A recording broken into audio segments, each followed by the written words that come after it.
പത്മജ. പണ്ട് ഞങ്ങളുടെയൊക്കെ വീടുകളിൽ മുത്തശ്ശിമാർ മാമ്പഴത്തര ഉണ്ടാക്കി വയ്ക്കാറുണ്ട്. അത് തഴപ്പായിൽ വെയിലത്ത് കൊണ്ടുപോയിട്ട് ഉരച്ചെടുത്തിട്ടാണ് ഉപയോഗിക്കാറുള്ളത്. പക്ഷെ ഇന്നിപ്പോൾ തഴപ്പാലും അതുപോലെ ഇടാനുള്ള സൗകര്യങ്ങളില്ലാത്തതുകൊണ്ട് മിക്സിയുടെ ജാറിലാണ് നമ്മൾ ഇതുപോലെ അരിഞ്ഞെടുക്കുന്നത്. ഞാനിവിടെ എടുത്തിരിക്കുന്ന 2 വലിയ മാമ്പഴം, മൂവാണ്ട മാമ്പഴം, ബാക്കി ചെറിയ മാങ്ങയാണ്. അതിന് വേണ്ട സാധനങ്ങളെന്ന് പറഞ്ഞാൽ 2 നാരങ്ങയുടെ നീര്, കാക്കല പഞ്ചസാര, മാമ്പഴം അരിഞ്ഞെടുത്തത്. അതിനി അരച്ചു കൊണ്ടുവരാം. ഒട്ടും കഷ്ണങ്ങൾ കൂടാതെ നന്നായിട്ട് അരച്ചെടുക്കണം. ഒട്ടും കഷ്ണമില്ല, നമ്മളിത് അരച്ചെടുക്കും. ബാക്കി ഇത് മുഴുവനും ഇതുപോലെ തന്നെ നമുക്ക് അരച്ചെടുത്തിട്ട് ബാക്കി ഉണ്ടാക്കുന്ന രീതി കാണിക്കാം കേട്ടോ. അപ്പോൾ നമ്മൾ ഇത് ഒട്ടും വെള്ളം കൂടാതെ അരച്ചെടുത്തേക്കണം. വെള്ളം കൂടുതൽ കൂട്ടിയാൽ എന്താ കുഴപ്പമെന്ന് വെച്ച് കഴിഞ്ഞാൽ നമ്മളിത് അടുപ്പത്തിട്ട് പഞ്ചസാര ഇട്ട് വരട്ടിയെടുക്കണത്. ആ വരട്ടിയെടുക്കുന്ന സമയത്ത് വെള്ളം കൂടുതലാണെങ്കിൽ ഒരുപാട് ടൈം നമുക്ക് എടുക്കും വരട്ടിയെടുക്കാം.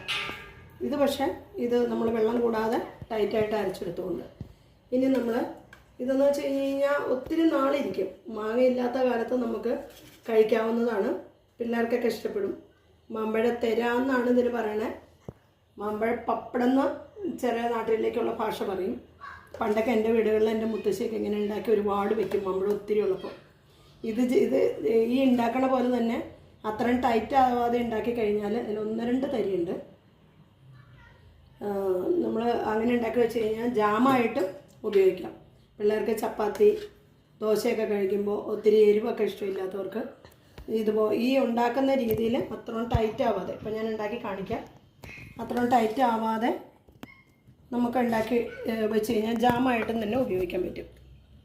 അപ്പോൾ ഈ നാരങ്ങ എടുത്തേക്കണത് എന്തിനാണെന്ന് വെച്ച് കഴിഞ്ഞാൽ നാരങ്ങ പെട്ടെന്ന് പഞ്ചസാര ടൈറ്റായി പോകും. ആ ടൈറ്റ് ആവാതിരിക്കാനായിട്ടാണ്, ലാസ്റ്റ് കട്ടി വരാതിരിക്കാൻ വേണ്ടിയിട്ടാണ് നാരങ്ങ ചേർക്കുന്നത്. ചെറിയൊരു പുളിരസം കിട്ടും. മാമ്പഴം ശരിക്കും നല്ല മധുരമാണ്. ഇത് നല്ല മധുരമുള്ള മാമ്പഴമാണ്. അതുകൊണ്ടാണ് ഞാൻ പഞ്ചസാര കുറച്ചെടുത്തേക്കുന്നത്. ഇല്ലെങ്കിൽ ഒരു മധുരം കുറവാണെങ്കിൽ കൂടുതൽ ഭയങ്കര മധുരമായിരിക്കും. ഇത് നല്ല മധുരമുള്ള മാമ്പഴമാണ്. എന്തായാലും ഇത് ഉണ്ടാക്കി തുടങ്ങിയിട്ട് ആക്കി കാണിക്കാം. അടുപ്പത്തേക്ക് വയ്ക്കാം. വെച്ച് കഴിഞ്ഞിട്ട് ആദ്യം തിളയ്ക്കുന്നവരെ നമുക്കിത്തിരി വലിയ ഫ്ലെയിമിൽ വയ്ക്കാം. തിളച്ച് കഴിഞ്ഞ് നമുക്ക് പഞ്ചസാര ഇട്ട് കഴിയുമ്പോൾ ഒരുപാട് പൊട്ടിത്തെറിക്കും. പൊട്ടിത്തെറിക്കാതിരിക്കാൻ വേണ്ടിയിട്ട് നമുക്ക് ഫ്ലെയിം കുറച്ച് വയ്ക്കാം.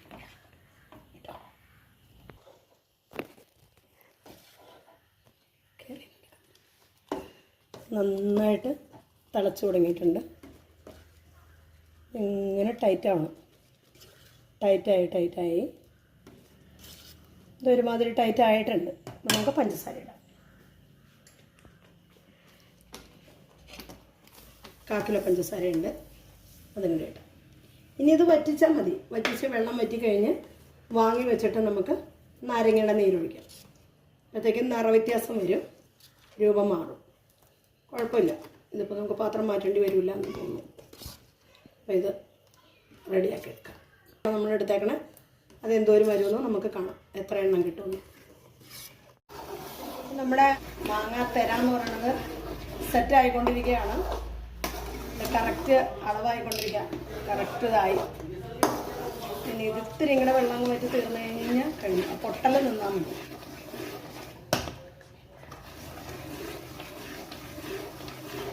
ഇങ്ങനെ ഇപ്പോൾ എന്തോരം സാധനം ഉണ്ടായിരുന്ന ഒരുപാട് 1/2 മണിക്കൂറെങ്കിലും എടുത്ത് നമ്മൾ വരട്ടിയിട്ടാണ് ഈ നിറമായത്. പഞ്ചസാര മാത്രമേ നമ്മൾ ഇട്ടിട്ടുള്ളൂ, വേറെ ഒന്നും ഇതിനകത്ത് ചേർത്തിട്ടില്ല. നമ്മളത് റെഡി ആയിക്കഴിഞ്ഞാൽ നമുക്ക് വെയിലത്ത് വയ്ക്കണം.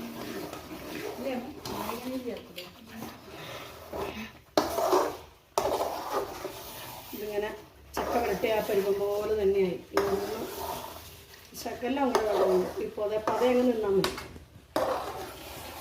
വെള്ളം വറ്റി കഴിയുമ്പോൾ ഈ പതയങ്ങ് നിൽക്കും.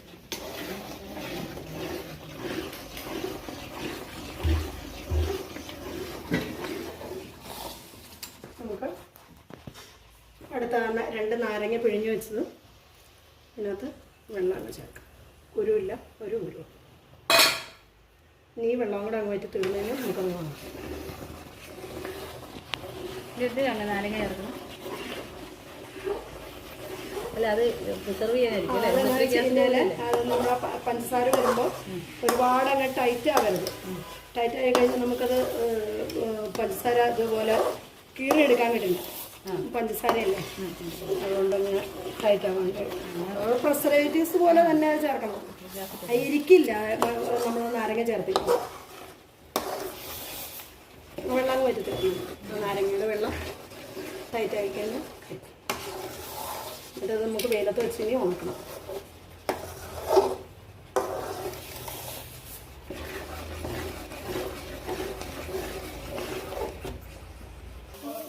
അപ്പം അതൊക്കെ നിന്നു നമ്മുടെ ജാം പോലെ ആയത്. ഇത് ജാമ വേണമെങ്കിൽ ജാമായിട്ട് കഴിക്കാം, തിരയായിട്ടാണെങ്കിൽ തിരയായിട്ട് കഴിക്കാം. രണ്ടായിട്ട് നമുക്ക് ഇതിപ്പോൾ ബാക്കി വെയിലത്ത് കൊണ്ടിട്ട് നമ്മൾ പപ്പടമായി കഴിയുമ്പോൾ അത് കാണിച്ചു. ഇപ്പം തീ ഓഫ് ചെയ്യാൻ പോവാണ്. ഇത് മാമ്പപ്പടത്തിൽ നിന്ന് കുറച്ച് മാറ്റിയിട്ട് ജാമായിട്ട് ഉപയോഗിക്കാനായിട്ട് കുട്ടികൾക്ക് ചപ്പാത്തിയൊക്കെ കഴിക്കാൻ മാറ്റി വെച്ചതാണ്.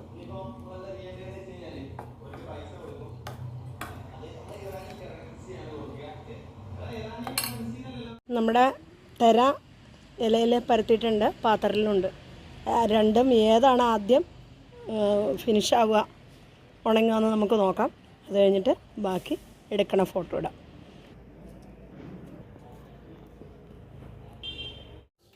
പപ്പടം നമ്മളെടുത്തതാണ്.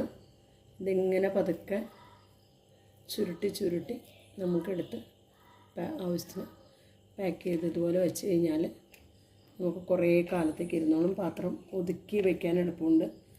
ആവശ്യത്തിന് എടുക്കാം.